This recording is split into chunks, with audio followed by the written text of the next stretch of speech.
What I'm about to say is going to make a lot of people uncomfortable, and this is extremely controversial, but I'm going to Okay, say so I just want to preface this by saying, what's up? My name's Josh. I'm a pastor and a student at Luther Seminary in Justice and Reconciliation Theology. And bro has like really insightful takes on God, theology, and the gospel. And I don't want to make it seem like he hasn't done his research, homework, or studied.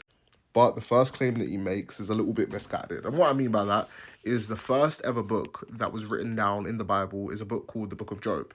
Now, in the very beginning of the Book of Job, God and this adversary figure, we call him Satan, have a conversation, and Satan, the enemy in this book, plays the role of the enemy against God.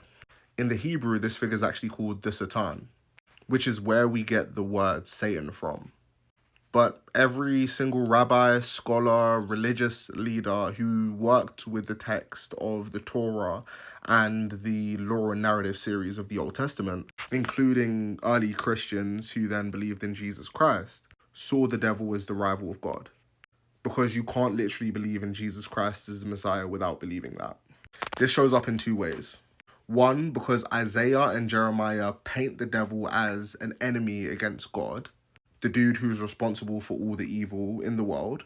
And those books are essential because Isaiah in particular predicts the coming of Jesus and is actually the book that Jesus himself and other scholars at that time used to say that Jesus was the Messiah.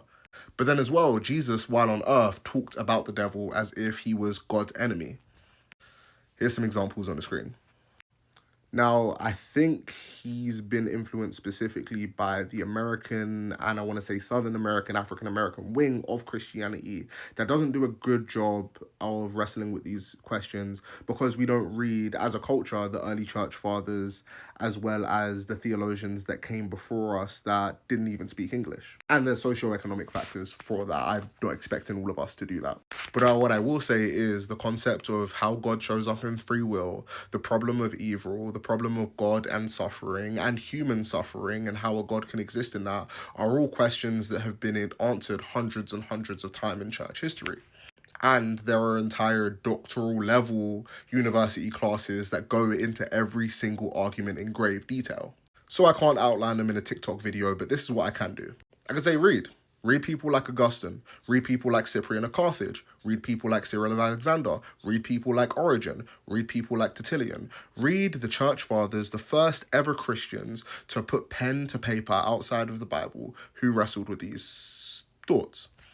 Because instead of deconstructing your faith, I guarantee, because instead of deconstructing your faith, it will lead to a faith that kind of answers your question a little better than the local church does.